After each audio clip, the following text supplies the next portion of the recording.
Ya Allah, saya maafkan. Nanti Bu, pada saat kita sama-sama, mungkin memori yang muncul di otak dan di kolbu Ibu ada beda.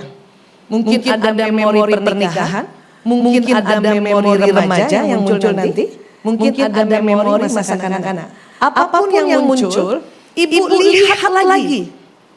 Ibu lihat lagi, karena nanti kita coba dengan tutup mata ya. Apakah lihat pakai mata? Bukan, pakai otak sebetulnya, pakai bawah sadar dan pakai kolbu. Ya, kolbu ini sudah masuk bawah sadar juga. Apa yang muncul? Kalau yang muncul adalah peristiwa ibu sangat marah, kemudian yang ibu marah adalah sama sosok ibunya ibu gitu ya, ibu kita. Maka kalimat, ya Allah, saya maafkan ibuku ya Allah. Dan sebut namanya, Fulanah binti Fulan, dan ampuni dia ya Allah.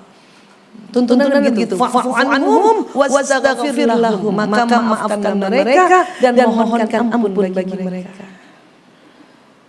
Bu Aisyah, kok yang saya muncul kok peristiwa saya dijubit guru aku waktu SD ya? Itu berarti ikatan kolbunya ibu ini ada yang di otak juga, itu yang pengen segera dibuka dulu saat ini. Karena apa yang muncul itu berarti dia sudah di permukaan. Berarti lebih gampang peristiwa itu yang kita lepaskan dulu talinya. Kenapa? Karena tali ini banyak sekali Bu, berlapis-lapis. Ya. Sampai sini bisa paham ya Bu? Oke. Kita boleh praktekkan? Ya. Boleh ya? Bu Aisyah, kok saya muncul peristiwa sama suami ya? Ya udah Ibu maafin suami. Ya Allah, saya maafkan suamiku ya Allah. Sebut namanya yang lengkap ya Bu. Plus bapak nama mertua Ibu masih ingat bapak mertua masing-masing? Nah itu harus. Kenapa harus begitu? Wallahu alam. Yang pasti hikmahnya adalah nama itu banyak yang sama. Suami saya Priyanto doang namanya, Sismadi nama ayahnya. Seandainya saya bilang ya Allah, saya maafkan Priyanto ya Allah, maka semua Priyanto di Indonesia saya maafkan. Bukan khusus dia. Ngerti tentang ini ya? Oke ya? Iya. Oke. Nah, lebih afdal lagi rupanya setelah disebut, ya Bu, setelah disebut, Ibu harus bayangkan orang yang mau Ibu maafkan dan memohonkan ampun ada depan Ibu. Itu apa namanya? Visualisasi. Kenapa harus visualisasi? Otak terbagi dua Bu, kiri kanan. Kalau kita bicara, itu otak kiri yang bekerja. Pesannya baru jalan di tubuh yang kanan. Berarti yang baru dibersihkan, paru kanan, lever, ya, usus bagian kanan, usus buntu itu baru dibersihkan tuh Bu. Jantung ada di kiri. Dan untuk menggerakkan tubuh yang kiri harus pakai otak kanan, dan salah satu kerja otak kanan adalah membayangkan, visualisasi. Bisa ya Bu ya? Bayangin nanti siapa orang itu. Wah saya nggak bisa tidur, nggak apa-apa. Dia muncul gitu aja nggak masalah. Paham ya Bu? Oke. Ya sekarang kita praktekkan untuk memaafkan. Ya. Ibu nanti sama-sama saja rasakan apa yang muncul. Memori apa, peristiwa apa yang muncul. Yang membuat ikatan di otak Ibu dan di kolbu Ibu masih kuat terikat. Oke ya Bu? Iya. Baik. Boleh kita lakukan dengan jam-jam kata. Ini tidak lama, paling cuma 5 menit. Ya, teorinya aja yang harus lama. Ya baik, kita tutup mata. Tarik nafas panjang. Dari hidung, lepaskan lewat mulut. Iya. Semakin rileks Ibu, karena semakin Ibu rileks, maka ya informasi data-data di otak dan di kolbu akan terakses. Ya. Lagi tarik nafas panjang, buang lewat mulut Bu. Semakin rileks, semakin rileks. Baik, sekali lagi tarik nafas panjang, buang lewat mulut Ibu. Semakin rileks. Bagus sekali. Baik ibu-ibu teman-teman siapapun yang hadir di sini yang niat untuk memulihkan memori ya, apakah memori ini sangat mengganggu ataupun tidak terlalu mengganggu, tetapi lakukan saja karena ini untuk melatih bagaimana cara memaafkan. Ya. Baik ibu-ibu yang di online juga bisa Anda ikuti. Kalau tidak mengapa, Anda hanya menyimak saja. Silakan. Ya. Baik teman-teman. Adakah muncul sebuah memori di benak Anda? Kalau saya bilang benak itu berarti perpaduan antara akal dan juga kolbu Anda yang saat ini muncul, yang mempunyai memori mengikat emosi yang sangat intens, sangat kuat.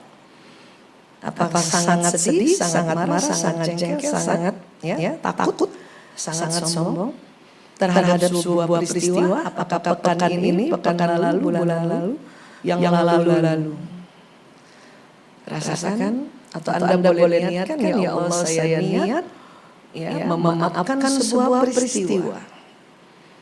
Tunggu sebentar beberapa detik.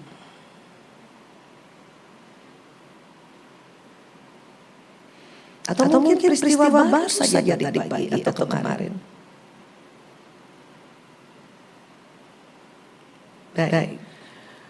Kalau sudah, Anda perhatikan baik-baik memori peristiwa tersebut yang membuat Anda sangat marah atau sangat kecewa, sangat malu, sangat sedih, sangat takut, apapun itu. Perhatikan baik-baik memori peristiwa itu.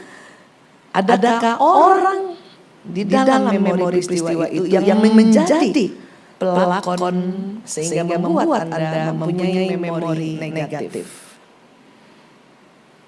Kalau ada, hadirkan dia di depan Anda dulu. Baik. Buat yang muslim istighfar dulu. Astagfirullahaladzim. Ayo Bu, lafazkan sedikit. Astagfirullahaladzim. Bayangkan semua kesalahan keluar dari mulutnya. Astagfirullahaladzim. Astagfirullahaladzim. Keluarkan kan? Dari mulut itu bayangkan semua marah kesedihan. Baik, sekarang Anda katakan, ya Allah, ya Tuhan, ya Rob, saya maafkan. Anda sebut siapa di depan Anda saat ini, seolah-olah ada di depan Anda karena peristiwa tersebut. Sebut namanya yang lengkap.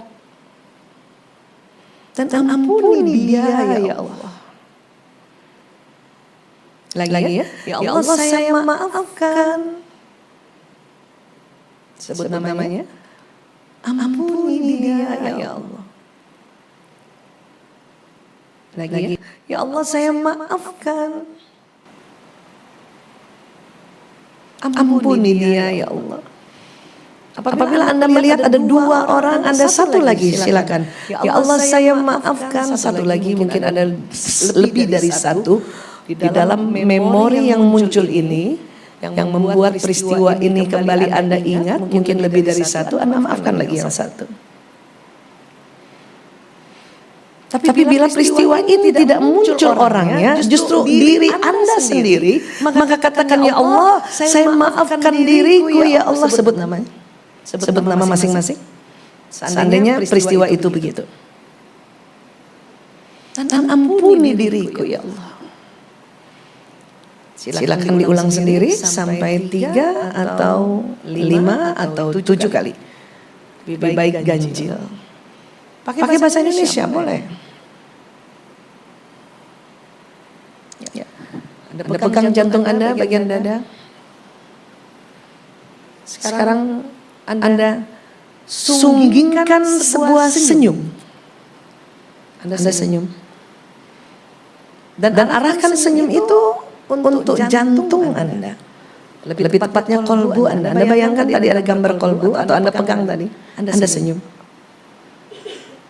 Tahan senyum itu.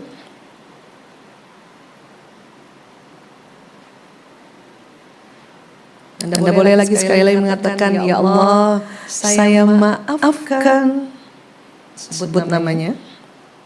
Dan ampuni. Sebut namanya lagi. Ya Allah, saya maafkan. dan ampuni. Endingnya adalah, ya Allah, saya telah memaafkan. Dan mohon terus ampuni dia, ya Allah. Lagi ya, ya Allah, saya telah memaafkan. Dan terus ampuni dia, ya Allah. Terus sambil senyum ya Bu, walaupun Ibu ngomong dalam hati. Terakhir, ya Allah, saya telah memaafkan. Dan terus ampuni dia, ya Allah. Katakan amin sambil Ibu ya, tekan sedikit dada Ibu. Amin ya Allah. Amin ya Rabbal Alamin. Amin. Tarik nafas panjang lagi dari hidung. Buang lewat mulut perlahan.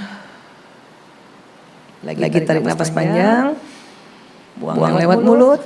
Saya akan hitung 1 sampai 3 dan pada hitungan ketiga buka mata pelan-pelan. 1, 2, 3.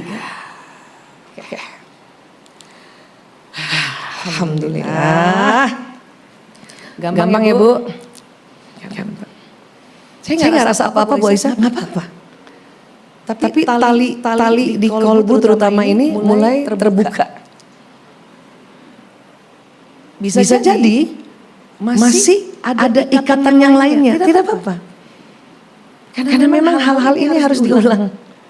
Diulang. Bahkan muncul peristiwa lainnya nanti Bu. Karena peristiwa lain merasa, aku juga pengen dibuka. Kan gitu. Kalau dia bahasa animasinya. Ya. Kenapa? Karena dia bertumpuk. Supaya apa sih? Supaya suara Tuhan yang sudah Ibu nyalakan juga dengan membaca kitab suci masing-masing. Karena ya pada saat kita baca kitab suci, tentu yang Muslim baca Quran, maka ya akan ada sambungan Quran di otak yang aslinya memang belum ada itu. Kita sambungkan, ya. Dan di kolbu yang memang sudah ada tambah kuat Ibu. Itu caranya. Tapi sekali lagi tetap harus memaafkan, karena memaafkan ini akan membuat ikatan memori lama. Itu yang disebut membasuh luka. Bisa Bu? Alhamdulillah. Tepuk tangan buat kita dulu semuanya nih. Masya Allah. Bu Neneng sudah kasih kode-kode. Udah selesai Bu Aisyah.